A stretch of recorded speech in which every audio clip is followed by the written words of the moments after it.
Good morning. My name is Rem Tontino, and on behalf of my team, under Dr. Borodowski, alongside my teammate Kendall Bernier, we'll be presenting to you today our definition, analysis, and approach to problem 1. Currently, there are no reliable pancreatic cancer screening methods that could detect the cancer at the earliest stages. However, pancreatic cancer is most treatable in stages 1 and 2. In stage 1, though, there is a 10 to 15 year dormant period where the cancer is asymptomatic. Patients don't observe any symptoms, which is part of the problem. Also the location of the pancreas makes detection of tumors difficult. Our goal is to accurately detect pancreatic cancer in the earliest and most curable stages by finding a screening method that improves sensitivity without sacrificing specificity. In order to do this, we asked ourselves 4 main questions, and this led us to create a model for this screening process. We also were able to look into current methods being used and where changes need to be made in the future. So the 4 questions that we asked ourselves when approaching this problem were: when to start screening, who to screen, what should we use to screen, and how often should the screening be done? This is what we came up with for our model. So we start with the patient's medical records. This includes their genetics, their family history, their lifestyle, and their health records. We then take this information and put it into an initial information processing method, which we created, which is a score based off the relative risks. We then know that we can't screen an entire population, so we broke these patients into 3 groups. Our low-risk group does not need to be screened. Our moderate risk group, we recommend screening, and then our high risk group, we strongly suggest screening. Every patient that agrees to be screened is then put into our first test of an EUS. The positive test result would then move this patient into a MRCP test. Again, a second positive result would send this person to the diagnostic and the recovery stages. Once a negative result is seen, though, a patient of moderate risk would be recommended to return every 3 years to be screened, and a patient of high risk would be recommended to return every year to be screened. In order to use this model, though, we need to ask ourselves, when do we start using it? To begin, we found that our research concluded your age plays a factor in your probability of developing pancreatic cancer. So many institutes use the threshold of 40 years to begin the process of screening. However, we recommend if you have a family member with PC, you begin the screening process 10 years prior to the age to which they were diagnosed. And if you have Peutz-Jeghers syndrome, we suggest you start screening at the age of 30. So to better answer our second question on who to screen, we first have to identify our high-risk populations. And how do we do that? We find out the risk factors associated with these high-risk populations. Then by taking that, we get our probability, our audience that has a high probability of contracting the pancreatic cancer. And by doing this, we limit the error that's caused by screening the wrong populations. And in doing so, we increase the sensitivity without decreasing the specificity.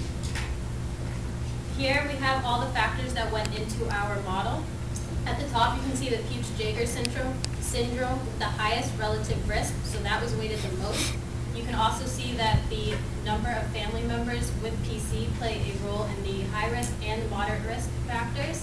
Also, your development of any other type of certain types of cancer play a role in your probability of developing pancreatic cancer. And then for low risk, we have some things such as smoking and type 2 diabetes. So how are we going to get all these risk factors and identify the levels of high, moderate, and low? So what we did is we created a MATLAB function that assesses all the different kinds of risk factors that a patient will have, and in total it will give us our net risk for that patient. So as we go to the script, we have a screenshot of our MATLAB script. Into the MATLAB function, we have inputted every single risk factor that was associated on the previous slide. Each of these risk factors is weighted at their certain risk factor. By answering, this is a simple question test, by answering a yes, the function multiplies the value of the risk factor by 1. By answering no, it multiplies the value of the risk by 0. At the end, the function compiles all the risk factors and adds them together to make your gross raw risk factor score. However, that's not the one we're going to use. Actually, we're going to scale it down by dividing it by the total risk available, which is 291. And by doing so, and multiplying by 100, we can get our net risk factor total from a scale from 0 to 100. And by determining this, a score of over 45 will be a patient with a high risk of pancreatic cancer. From 20 to 44 would be a moderate risk, and less than 20 would be a low risk for pancreatic cancer. As an example, we have our case study of Jane Doe. She is our patient with Proust-Jaeger syndrome. She also has cystic fibrosis and type 2 diabetes. Her heritage is Ashkenazi Jew, and they have a history of breast cancer. Her brother also has PC, and recently she began smoking. So how are we going to put this in our model? First, with all this genetic information and family history, we put this into our MATLAB function. We put in all the values about the risk factors that she has, and her total net score ended up being 181. Divide that by 290, she gets her and multiply by 100, she gets her adjusted net score at 62, which puts her in the high range for pancreatic cancer. So we'll now have to go to the screening and the diagnosing method. And so, what did we use to screen? First of all, after conducting our research initially, we approached Dr. Basil L. Reyes, a pancreatic cancer researcher and oncologist at Emory University. We asked him what diagnosing methods work the best, were most efficient, and also we asked him where the future of these diagnosing methods are heading. So this is a table of the methods that were competing for our model, however we ruled them out. CT scan was ruled out due to its non-specific imaging. The PET scan and the fusion of the PET-CT scan were ruled out due to their high cost and their low availability.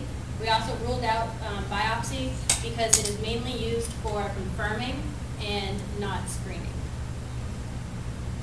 So now we would send our patient to our first test of an EUS.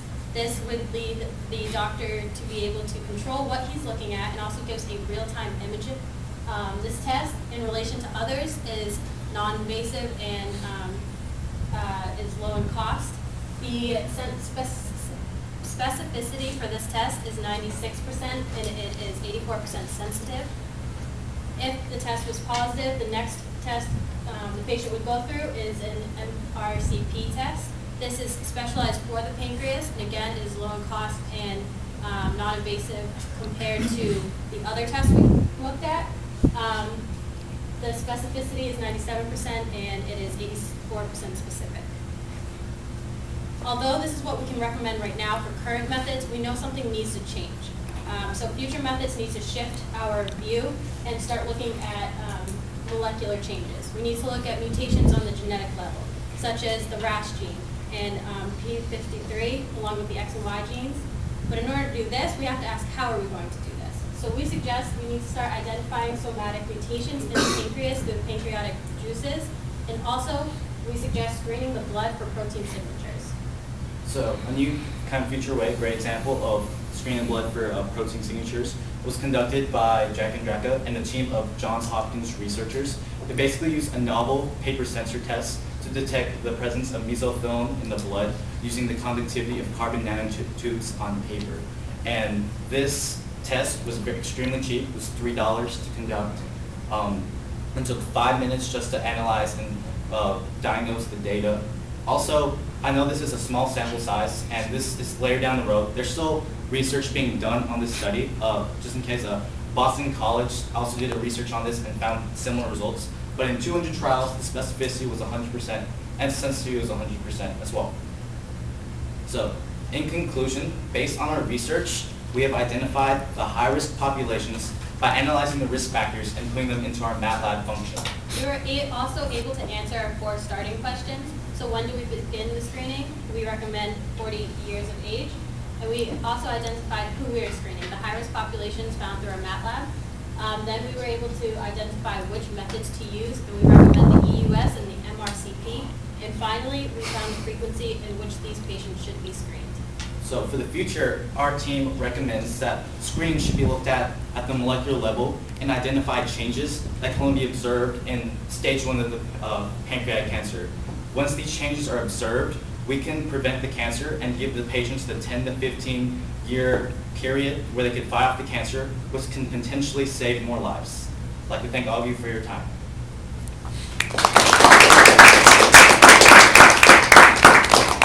All right. So in your risk factor algorithm, you have a total of 14 questions. Yes. Do you really think that's sufficient to determine? Okay. But also you don't include age, which is a major factor. Someone's All right. Okay, so first of all, age is the preliminary step before using this. Once we have age, then we're going to use this MATLAB function. Also, the MATLAB function is dynamic, which means we can add more risk factors that arise. We can adjust the variables. The function is very easy to work, and once you run the script, it's just putting yes or no. However, these are also the risk factors that we found most common and consistent through our papers and research.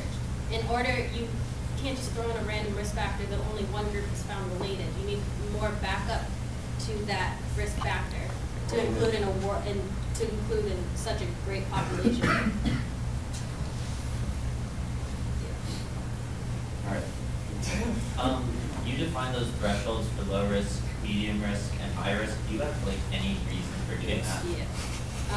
So we based that off of the Fuchs-Jaeger syndrome. Obviously, this is related to the highest, and through our research, we were able to see that if you have Fuchs-Jaeger syndrome, you're almost 100% likely to develop pancreatic cancer. So if a patient alone only has Fuchs-Jaeger syndrome, they're in the high-risk group. So based on that threshold, anything that we consider 45 or above, because when you plug that in, the score would be 45, that is our high-risk group. And when you add all these factors together, it moves the patients through. Sorry. All right. Interrupt real quick. Yes. All of the groups have mentioned the PJS syndrome, but nobody's described what it is. Fuchs-Jaeger syndrome is a disease which there are tumors or tumor-like cysts that form on the GI tract, which also in turn affects a protein and a gene that is also related to the pancreas, which causes cancer to form. I just want to say, my question was more, I know that you define that as 100, but why 45? That's just seems like a random number. Okay, 45 was associated with the Fuchs-Jaeger syndrome. When we, like I said earlier, the value is 132. Overall, the total of all the risk factors was 290. 132 divided 290 times 100 gave us the 45. And since we already knew that Fuchs-Jaeger syndrome, you have I think it's like a 99.7% chance to get a cancer, almost 100%. We knew that since the threshold that they got was 45. We knew that 100% chance of getting cancer was close to 45. Why decide to skip with the biomarkers and then go directly to scanning methods? Why we skip biomarkers? Good question. Biomarkers, there's a plethora of biomarkers out there, but we found that they were widely inconsistent. There's so many out there, and that there's so few tests done, and biomarkers, just like the specificity and sensitivity would fluctuate. Also, some biomarkers are just not solely for pancreatic cancer. Some biomarkers are related to breast cancer, lung cancer, and all those other things. So biomarkers would not be as accurate as what we've proposed. However, there is a promise for the future, and that's where we are suggesting you going. By using the mesothelin as the Jack and Draka did, that's going in the direction of the biomarkers. It's just, we don't recommend that right now based on the current tests that have been run because of the wide range of specificity and results found. So back to the relative risks, why were you adding them up? Because if you take hereditary pancreatitis, cystic fibrosis, and familial pancreatic cancer, if they have all three of those, they still have less of a risk than if they just had Fuchs-Jaeger syndrome by your algorithm. Okay, so what we did, the risk factors are based on the scale that makes us able to add these independent factors together. And we can see them in comparison side by side. So in order to use that in our MATLAB, they had to be on the same scale and then scaled down to the same size, if that makes sense. So the previous group had mentioned that it takes about 11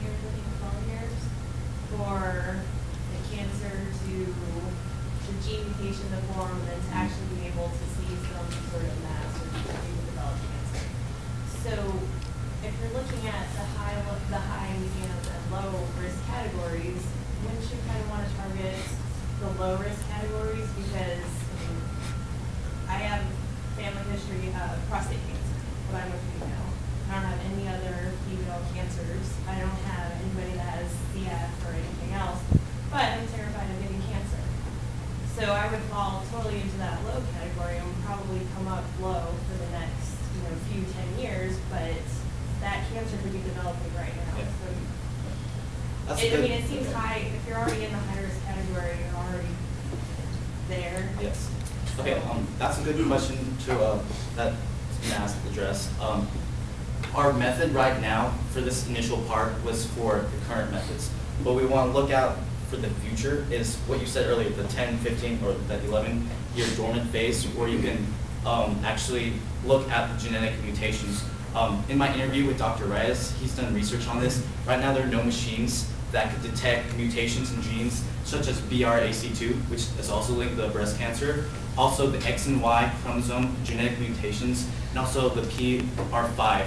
Right now there's not any machines that can do that, but that was not our problem. Like that's a good question for another problem. To find a machine or device that could determine these genetic mutations at such an earlier stage. So at this 10 to 15. And also, if you start screening people for every little detail, your population you're screening is going to grow. And right now, with like all the technology out there, there's just not enough to screen such a big population. So to increase the specificity and sensitivity, we're looking at the risk of the group of people that are at the highest risk. And that will also lead to more studies of like who's going to develop it, and then you can expand to those earlier stages and what to look for. Can't be sure. Can you give your evaluation of current methods? Okay.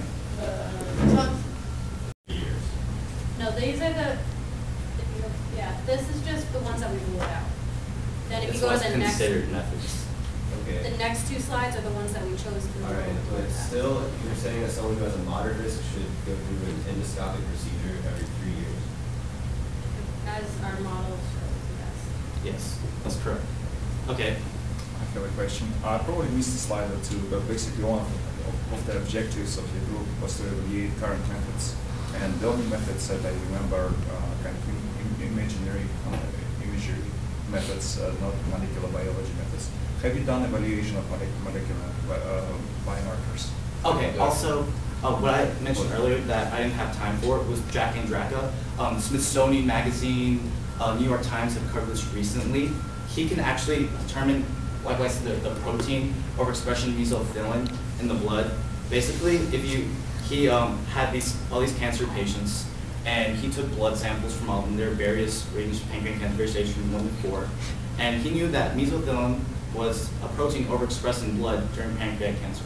So he has these paper slips coating carbon nanotubes that he knew the conductivity of. He knew that mesothelin could change the conductivity of said carbon nanotube paper. So by running electric current through it, and the more conductive it got means the more mesothelin was present. That means the more highly staged of cancer that they're in. So he could actually determine what stage of cancer you're in by your mesothelin overexpression. But this is in the future methods. Obviously, there's still research being done on this, but our team recommends that this is definitely something we should look at towards the future in the molecular level. I see. What about the current methods? So my question is about We current have methods. a longer list that we were going to include in our paper of more than just what we listed here, but these are the ones that came up most consistently in papers again, and the ones that we had to look into deeper because we saw the most suitable or most, like the high sensitivity and specificity. However, like based on our model and based on the availability, you want to be able to screen the most amount of people with, with the lowest cost that allows you to screen more people. And to do that, these are the ones that we considered the most, but then we have a deeper analysis, obviously, like in our research. We do have a table of more methods with more information and the results, the pros, the cons. and So all you just decided not to include them in the presentation? Because we had so much information, we did keep that off.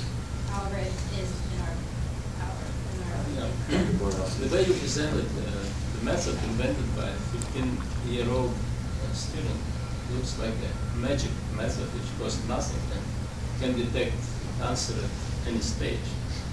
Is that what really we can stop here and Okay, so it was not just him, it was also Team Johns Hopkins University. You don't want to discount the value of some PhDs up here as well.